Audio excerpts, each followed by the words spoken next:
누가복음 7장 1절부터 10절 말씀 가지고 예수님을 놀라게 한 사람이라는 제목으로 함께 은혜 나누고자 합니다. 정말 많은 사람이 예수님의 가르침을 듣고 기뻐하며 그 행하시는 능력을 보고 열광을 했지만 예수님께서 말씀하신 대로 원수까지 사랑하는 사람들은 없었습니다. 그래서 지난주 말씀에서 예수께서는 자기를 주여 주여라고 최고의 존칭으로 부르며 따라다니고 박수를 치며 열광한 사람들에게 왜 예수께서 하신 말씀 그대로 행하지 않느냐고 하셨던 겁니다. 그러면서 말씀을 듣고 그대로 행하는 믿음은 안반이 나올 때까지 깊이 파고 기초를 놓은 뒤 집을 지은 사람의 비유를 한 것입니다.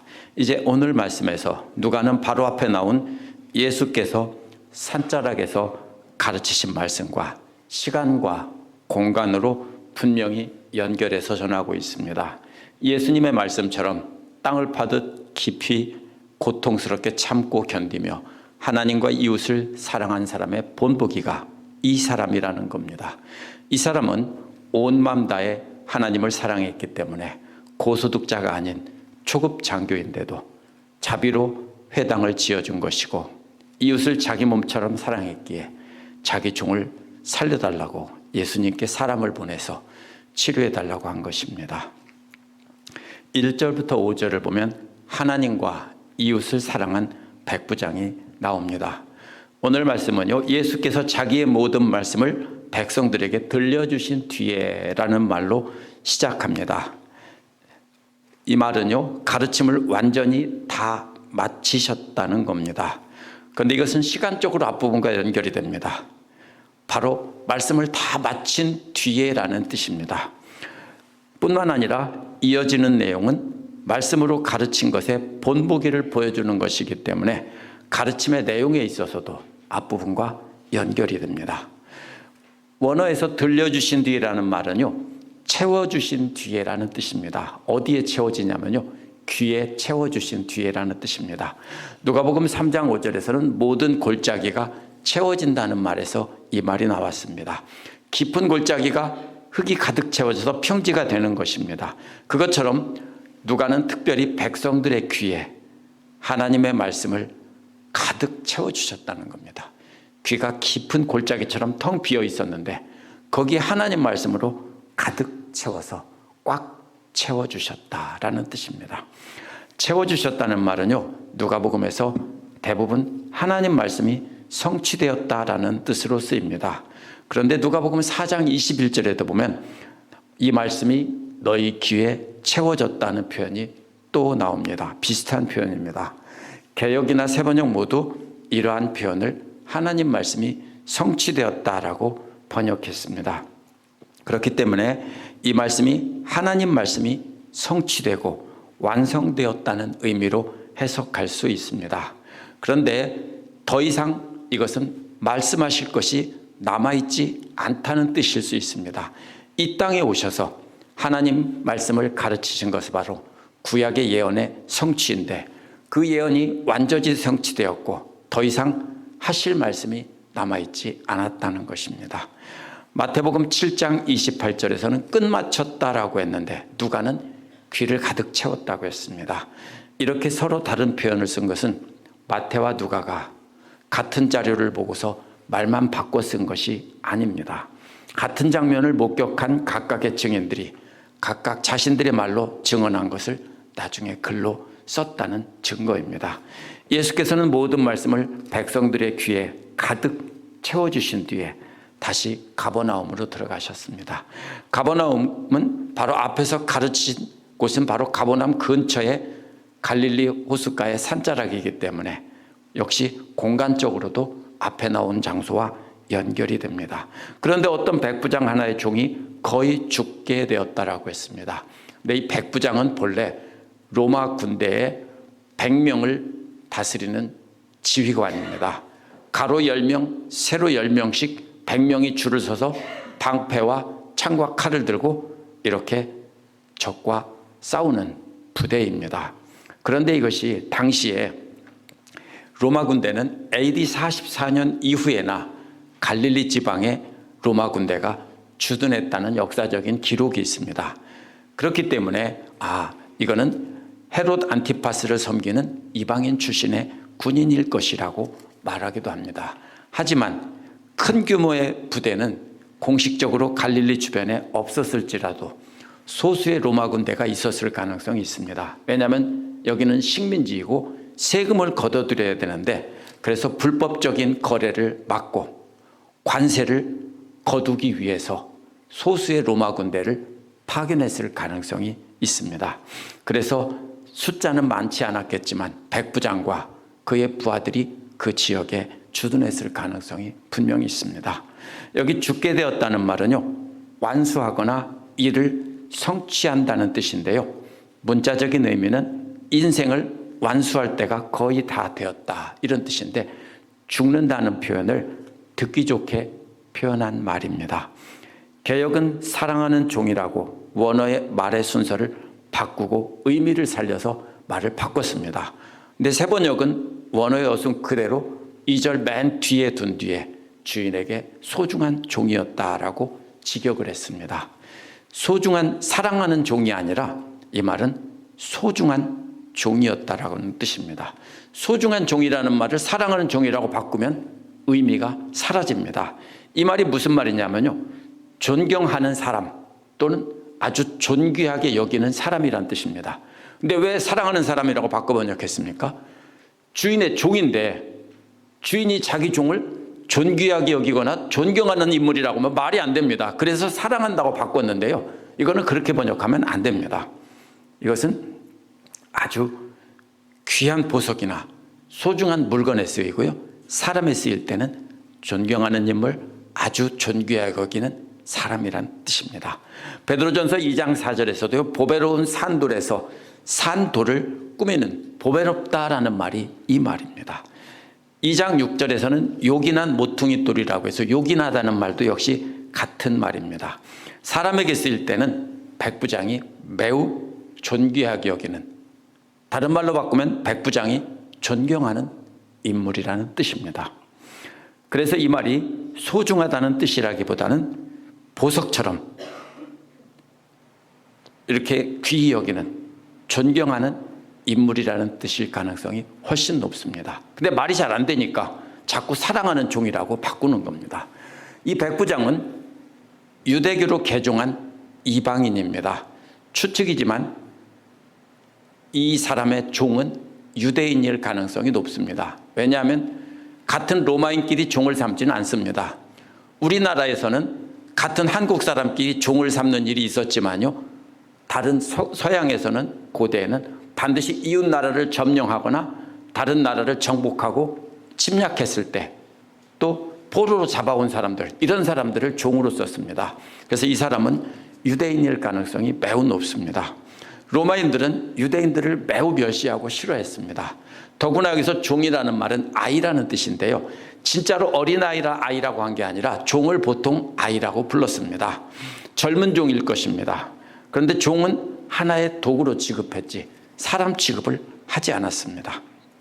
그런데 백부장은 그런 종을 존귀하게 여겨서 존경까지 했다는 것은 대단히 놀라운 일입니다. 어쩌면 이 백부장에게 신앙적으로 영향을 끼친 사람인지도 모릅니다. 백부장에게 하나님을 가르쳐준 사람이 이 종일 가능성이 매우 높습니다. 그래서 백부장은 하나님 말씀을 따라서 사회적인 신분과는 상관없이 믿음 안에서 이 종을 존경하고 존귀하게 여겼다는 것입니다. 이 백부장은 진정으로 이웃사랑을 실천하는 사람입니다. 그러나 3절을 보면 이 사람은 예수님의 제자의 무리에 속한 사람은 아니었습니다. 3절에서 예수의 소문을 듣고 유대인 장로 몇 명을 예수께 보냈다라고 했기 때문입니다. 이 장로라는 말은요, 두 가지 경우가 있습니다. 그 가버나움의 지도자들이라는 뜻일 수도 있고 회당에서 가르치는 지도자들이라는 뜻일 수 있습니다. 그러나 여기서는요, 가버나움 회당에서 존경받는 유대교 지도자들이라는 뜻일 것입니다. 당시 유대인들은 로마의 통치하에 있었고 유대인의 공동체는 신앙 공동체와 지역 공동체가 분리될 수 없었습니다. 오늘날로 말하면 교회가 곧 그 도시 전체였습니다. 그렇기 때문에 이들은 가버나움의 유대교 공동체 지도자들을 통해서 백부장의 종을 구원해 달라고 간청을 하고 있습니다. 근데 4절에 보면 그 장로들은 예수께 가까이 와서 간절히 부탁했다고 했는데요. 이 말이 계속해서 부탁했다는 말입니다. 다른 말로 바꾸면 예수님이 처음에는 거절했다는 겁니다. 거절했는데 계속해서 부탁했다는 뜻입니다. 의도적으로 거절한 척했는지 아니면 실제로 거절한 것인지는 알 수가 없습니다. 분명한 것은 예수께서 거절의 의사를 표시했기에 그들은 예수님 곁에 서서 제발 꼭 고쳐달라고 간절히 부탁하고 있었던 겁니다. 세번역은 은혜를 받을 만한 사람이라고 의역을 했지만 원어는 또 개역처럼 이 일을 하는 것이 그 사람에게 합당하다라는 뜻입니다. 성경을 이렇게 비교하다 보면은 어떤 것은 세번역이 직역을 하고 어떤 경우에는 이렇게 개역이 직역을 하고 그랬습니다. 꼭 비교를 해봐야 됩니다. 그래서 합당하다는 말은요, 하나님의 은총을 받기에 합당한 사람이란 뜻입니다. 유대인들은 이방인들을 개만도 못하게 여겼습니다. 그런데 이 백부장은 그런 원수인 자신들을 최고로 사랑했다는 것입니다. 그래서 유대인들 대표자들이 와서 이 사람은 원래는 개만도 못한 사람이지만 이 사람만큼은 특별히 하나님의 은총을 받기에 합당한 사람입니다 라고 말하고 있는 것입니다. 이것은 정말 놀라운 일입니다. 이 사람은 이방인이고 로마 군대 100명으로 편성된 부대의 지휘관입니다. 유대인들 입장에서 보면 이방인인 것만으로도 혐오의 대상인데요, 자신들을 짓밟은 로마군 장교이니까 혐오와 더불어 공포의 대상입니다. 그렇기 때문에 유대인들은 이 사람을 최고로 미워하는 원수들의 대표가 됩니다. 이 지역 장로들이 이런 원수 같은 사람을 위해 예수님께 간청했다는 것입니다. 이 지역의 유대인 장로들이 훌륭해서일까요? 절대로 그렇지 않습니다. 이것은 무엇을 보여주냐면 이 백부장이 얼마나 유대 사람들에게 사랑을 베풀었는지를 알 수 있는 표현입니다. 그렇게 혐오하고 두려워하던 백부장은 자신을 그렇게 혐오하고 두려워한다는 것을 알고 있었습니다. 진짜 원수가 누굽니까? 내가 미워하는 사람이 아니라 상대가 나를 미워하는 사람이 원수라고 그랬죠. 바로 유대인들은 백부장을 그렇게 미워하는 사람들이었습니다. 그런데 그렇게 사랑했다는 겁니다. 얼마나 사랑했습니까? 땅을 30피트 파듯 그렇게 깊이 판 사람이 바로 이 사람이라는 뜻입니다. 그렇게 원수까지 사랑한 것입니다. 그래서 이 사람은 개만도 못한 사람이지만 이제 이 사람은 하나님의 은총을 받기에 합당한 사람입니다. 5절에 왜냐하면이라고 이유를 설명합니다. 그 합당한 이유가 뭡니까? 백부장은 우리 민족을 사랑했다는 것입니다. 유대민족을 사랑했다는 말은요, 유대인을 정치적인 집단으로 모두 사랑했다는 뜻이 아닙니다.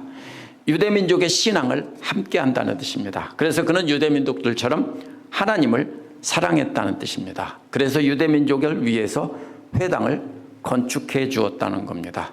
이방인이었지만 유대교로 개종한 사람이고 하나님을 진정으로 사랑했던 사람입니다. 우리는 이러한 일이 평범한 일이라고 생각하기 쉽습니다. 하지만 백부장은 오늘날 대위쯤에 해당하는 초급 장교입니다. 아주 높은 장교가 아닙니다. 일반 병사보다는 월급이 많았다고 해도요, 그렇게 많은 월급을 받는 사람이 아니었습니다. 이것은 회당을 건축한 것은 엄청난 금전적인 희생입니다. 제가 그래서 찾아봤습니다. 오늘날 미 공군 대위 월급을 찾아보니까 5,100불부터 시작해서 경력이 많으면 8,300불까지라고 하더라고요. 최대 맥시멈 미 공군 대위가요. 만약 가버나움에 있는 회당은, 오늘날 남아있는 회당은요, 그 화면 한번 보여주세요. 4세기에 지어진 것입니다. 그런데 이게 회당이거든요. 현재 가버나움에 이대로 있습니다. 그런데 이것은 4세기에 지어졌는데요, 그 밑에 파보면은 그 밑에는 1세기의 건물의 그 기초가 있습니다. 1세기 건물 위에다가 이렇게 올린 것입니다. 아마 그 밑에 있는 것이 아마 백부장이 지어준 건물일 것입니다. 그런데 이 기도하는 공간, 오늘날로 말하면 예배당 이 홀만 약 4,900 스퀘어풋입니다. 그러면은요, 나무로 미국에 짓는다고 해도요, 제가 생각하기에는 저 정도 규모로 높고 크게 지으려면은 70만 불 이상은 들 거라고 생각합니다.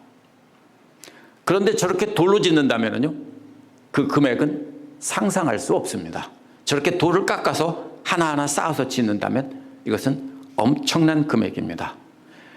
그렇다면 백부장이 받은 월급을 아껴서 회당을 지어준 것은 아니라는 걸 알 수 있습니다. 백부장 월급 가지고 아무리 모아봐야 그렇게 지을 수가 없습니다. 당시에는 은행에서 빌려준서 집을 짓던 것도 아니었기 때문에, 대출받은 것도 아닙니다. 그렇기 때문에 오늘날 성경 해석자들은 이 사람은 본래 큰 엄청난 부자였을 것이다 라고 말합니다. 근데 죄송하지만요, 오늘날은 그럴 수 있습니다. 미 공군 육해공군 대위가 수백만 불을 상속받은 상속자일 가능성은 어쩌다 있을 수 있습니다. 그것도 아주 드물겠죠. 그런데 그 당시에는요, 부와 사회적인 신분은 일치하는 사회였습니다. 사회적인 신분이 높은 사람은 부를 소유할 수 있고, 사회적인 신분이 없는 사람은요, 막대한 부를 소유할 수 없습니다. 아무리 이 사람이 큰 부자였는데도, 수백만 불을 소유한 부자였다고 해도 이 정도의 금액을 헌신하는 것은 쉽지 않습니다. 그는 분명히 어떤 겁니까? 부자였다고 해도, 작은 부자였지만 가진 돈을 다 털어서 이것을 지어줬다. 우리는 이렇게 생각할 수밖에 없습니다. 그는 로마 귀족이 아닙니다. 그는 신분이 높지 않은 초급 장교입니다. 로마 귀족이라면 최소한 1000부장, 10,000부장 이상 이렇게 많은 군대를 거느린 고급 장교여야 합니다. 이 사람은 분명히 신명기의 말씀을 따라 마음을 다하고 뜻을 다하고 힘을 다하여 주 너의 하나님을 사랑하라. 어떻게 하나님을 사랑할까? 그래서 회당을 지어서 하나님께 예배하고 하나님 말씀을 공부할 수 있게 하자. 이렇게 해서 자기 돈을 다 털어서 이 건물을 지어준 사람입니다. 그것도 원수를 위해서요. 원수인 유대인들을 위해서 그렇게 했다는 것입니다. 당시 바리새파 사람들은 지난주 말씀에서 맨 땅 위에다가 기초를 파지 않고 집을 지은 사람들입니다. 건물은 똑같이 보입니다.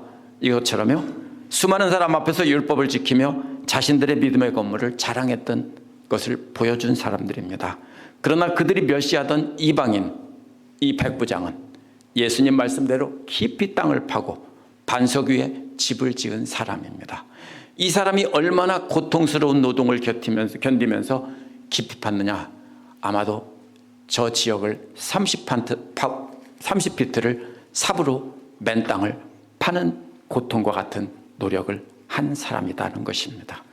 오늘 본문에 나온 백부장이 유대인인 자기 종을 그렇게 귀히 여기며 것이나 가버나움에 있는 유대인 회당을 지어준 것은 이 사람이 유대민족을 사랑하고 유대인이 되고 싶어서가 아닙니다.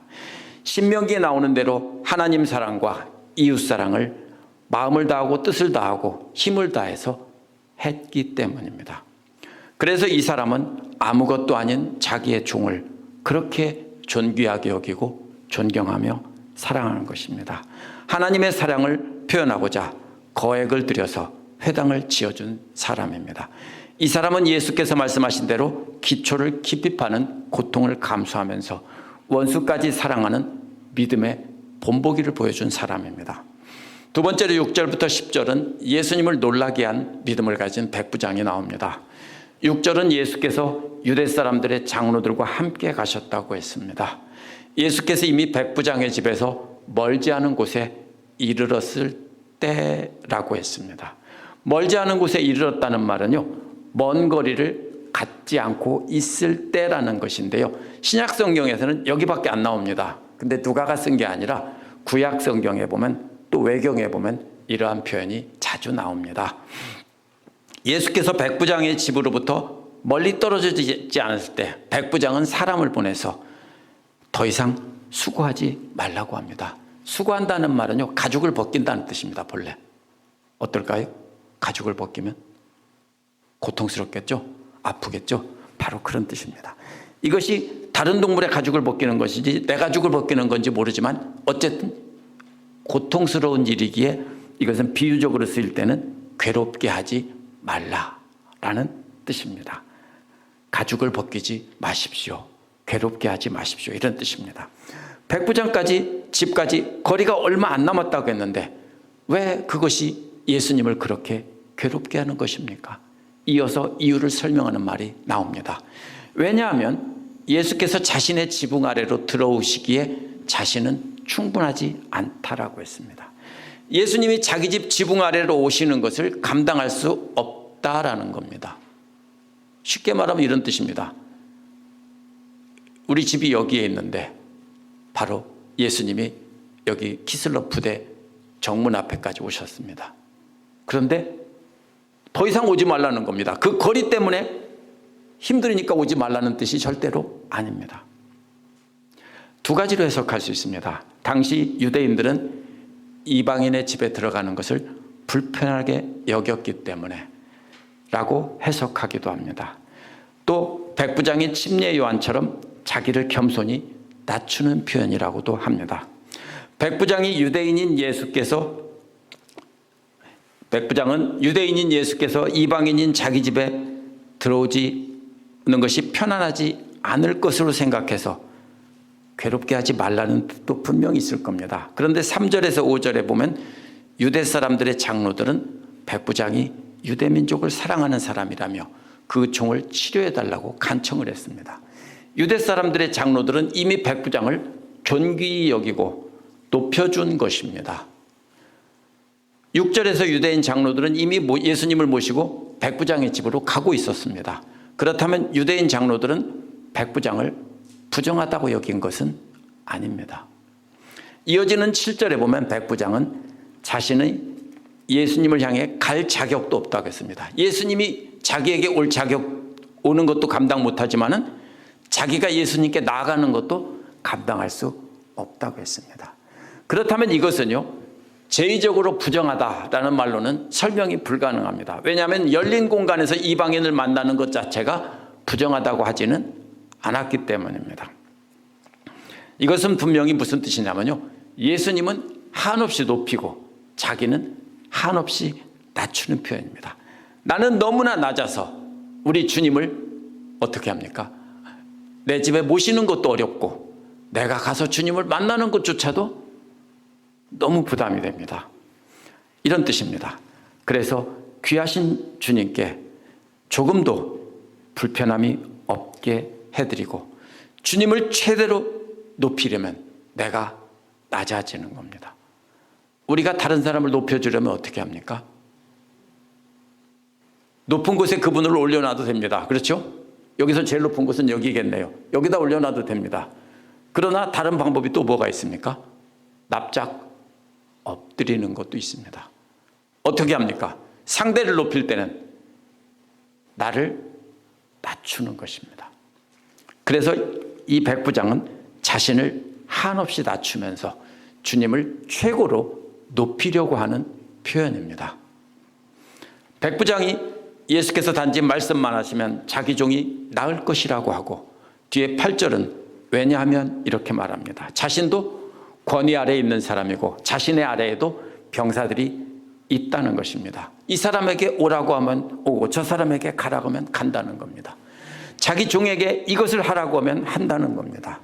당시 군대의 위계질서 안에서 상관이 가진 권위를 예수님의 권위와 비교하고 있습니다. 예수님의 권위를 전적으로 인정하는 것입니다. 예수께서 명령만 하시면 질병도 순종해서 떠나간다는 겁니다. 예수님은 단순히 예수님을 능력 있는 존재로 인식한 것이 아닙니다. 예수님은 어디에 있든지 하나님의 능력을 나타내실 수 있는 분이라는 것입니다. 그래서 예수께서 하나님의 능력을 가지고 계신다는 것을 분명히 믿은 것입니다. 9절에서 예수님은 이것을 들으시고 그를 놀랍게 여겼다고 했습니다. 누가는 놀랍게 여겼다는 말을요, 항상 하나님의 능력이 나타난 것을 보고 경악을 했다라고 할 때 쓰였습니다. 예수님이 이 사람을 보고 놀란 것은요, 그에게 하나님의 능력이 나타났기 때문입니다.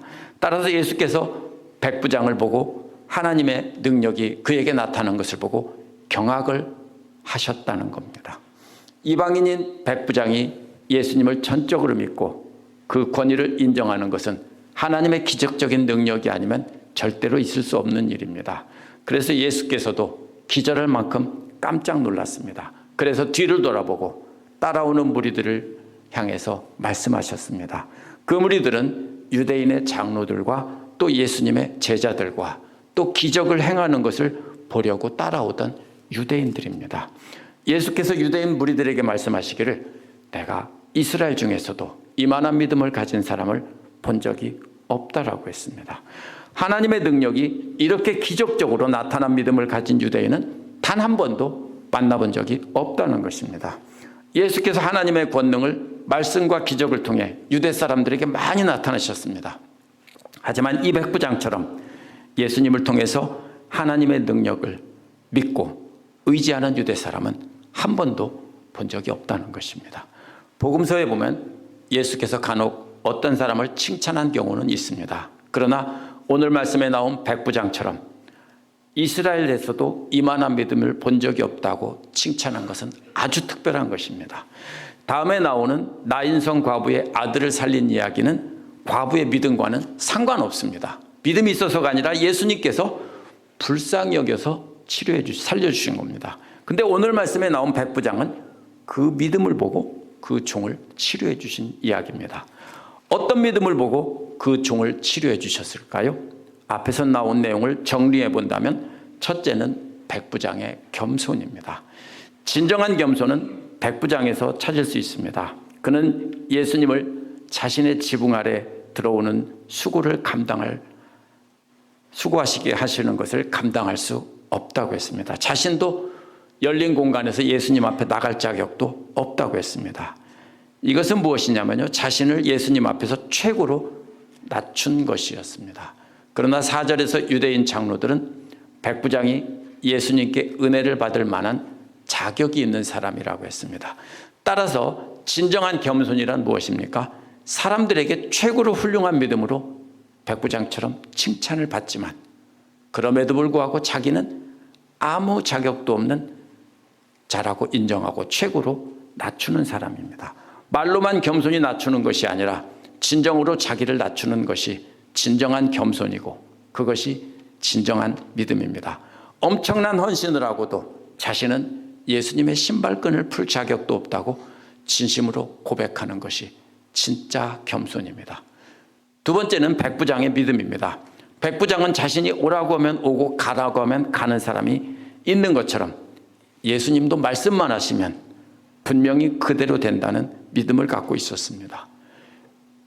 죽어가는 자기 종이 저절로 낫는다는 그런 믿음은 예수님께서 하나님의 권위를, 능력을 행하실 수 있는 분이라는 것을 믿는 것입니다. 예수께서는 이 백부장의 이러한 겸손과 믿음을 보시고 그 종을 치료해 주신 겁니다. 10절에 보면 보냄을 받은 사람들이 집으로 돌아가서 보니 그 종이 이미 건강해진 것을 발견했습니다. 건강해졌다는 말은 단순히 치료되었다는 뜻이 아니라 완전한 건강을 회복했다는 뜻입니다. 예수께서 치료되었다고 말씀으로 선포하셨을 때 그 종은 이미 건강을 회복한 겁니다. 보낸 사람들은 단지 가서 확인한 것뿐입니다. 오늘 말씀에 나타난 기적은요, 우리가 오해하기 쉽습니다. 예수께서 말씀하시니 백부장의 종이 나았다. 이것이 기적이 아닙니다. 오늘 말씀의 기적은 이방인인 로마군 백부장에게 하나님의 은혜와 능력이 임했다는 겁니다. 그는 고통스럽게 땅을 파듯 믿음의 기초를 파고 집을 지은 사람과도 같다는 겁니다. 그는 하나님을 절대적으로 믿고 사랑했기에 자신을 개만도 못하게 여기는 유대인들을 온 마음 다해 사랑한 것입니다.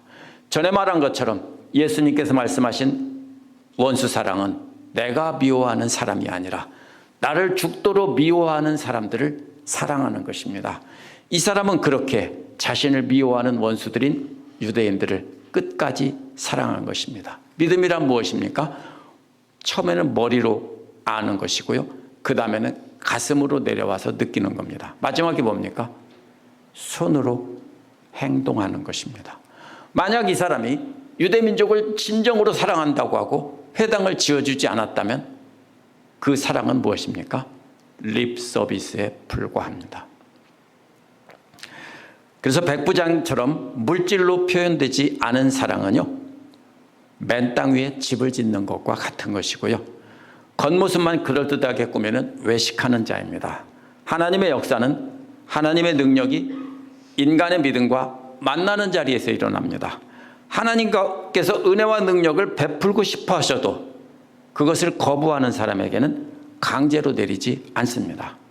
이러한 하나님의 은혜와 능력은 오늘 말씀에 나온 백부장과 같이 하나님을 온 힘 다해 사랑하고 자신을 미워하는 원수들을 내 몸과 같이 사랑하는 사랑이 있을 때 경험할 수 있습니다. 이것을 저는 이렇게 비유하고 싶습니다. 피아노나 기타나 바이올린 같은 현악기에 줄을 맞출 때 두 줄을 함께 울려보면 음이 맞았는지 안 맞았는지 알 수 있습니다. 음이 맞았을 경우에는 한음처럼 똑같이 울립니다. 조금이라도 안 맞으면요, 불협화음이 나서 이상한 소리가 웅웅웅 반복됩니다. 하나님의 사랑과 똑같은 사랑을 우리가 행할 때 우리의 사랑은 하나님의 사랑과 함께 울리는 하모니가 되는 것입니다.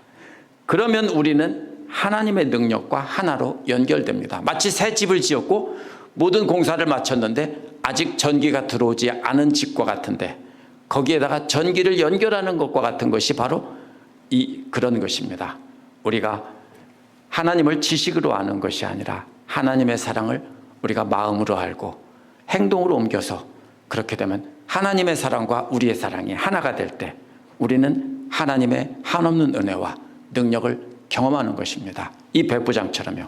사랑하는 성도님 여러분, 이 백부장과 같이 예수님의 놀라게 할 믿음을 갖기를 원하십니까? 그러면 예수님으로부터 이 백부장과 같이 칭찬받는 참된 믿음을 갖기를 원하십니까? 그렇다면 우리는 먼저 두 존재를 알아야 됩니다. 먼저 자신이 전적으로 타락한 죄인이라는 것을 인정하고 알아야 됩니다. 그리고 예수님은 천지 만물을 지으신 분이고 지금도 천지 만물을 운행하시는 분이라는 것을 인정해야 됩니다. 그분은 장차 다시 오셔서 온 세상을 심판하실 분이라는 것을 인정해야 됩니다. 예수님을 한없이 높이는 것만으로는 안 됩니다. 백부장처럼 우리는 우리가 많은 일을 해놓고도 한없이 낮추면서 또 낮추면서 해야 됩니다. 그러나 말로만 인정하는 것이 아니라 가슴 깊은 곳에서 인정하고 우리가 나가야 됩니다. 세상 사람들은 나를 보고 모두 훌륭한 신자라고 칭찬을 하더라도 우리는 마음속까지 다 꿰뚫어보는 하나님 앞에 서 있다는 것을 깨닫는다면 우리는 우리 자신을 정직하게 들여다보고 우리를 낮출 수밖에 없습니다. 그러면 우리도 백부장처럼 주님, 저는 주님을 제 마음에 모셔드릴 자격이 없습니다 라고 고백할 수밖에 없습니다. 그런 자들이 바로 하나님의 은혜를 경험하는 겁니다. 우리가 모든 사랑을 다 행하고도, 하나님의 사랑을 다 행하고도 저는 자격이 없습니다, 이렇게 낮추는 자가 되어야 되는 것입니다. 우리가 전심으로 하나님을 사랑하고 또 하나님의 자비하심을 닮아 나를 최고로 미워하는 원수들도 오늘 말씀에 나온 백부장처럼 사랑해야 됩니다. 요한복음 13장을 보면 우리가 예수께서 우리를 사랑한 것처럼 서로 사랑하면 모든 사람이 우리를 제자인 줄 안다라고 하셨습니다. 우리는 그렇게 진심으로 하나님 사랑, 이웃 사랑을 실천하고 나서도 예수님은 한없이 높이고 우리 자신은 한없이 낮춰야 됩니다. 그렇게 될 때 우리는 예수님을 놀라게 할 것이고 우리 삶에도 하나님의 치유와 회복과 구원의 능력이 일어날 것입니다. 기도하겠습니다.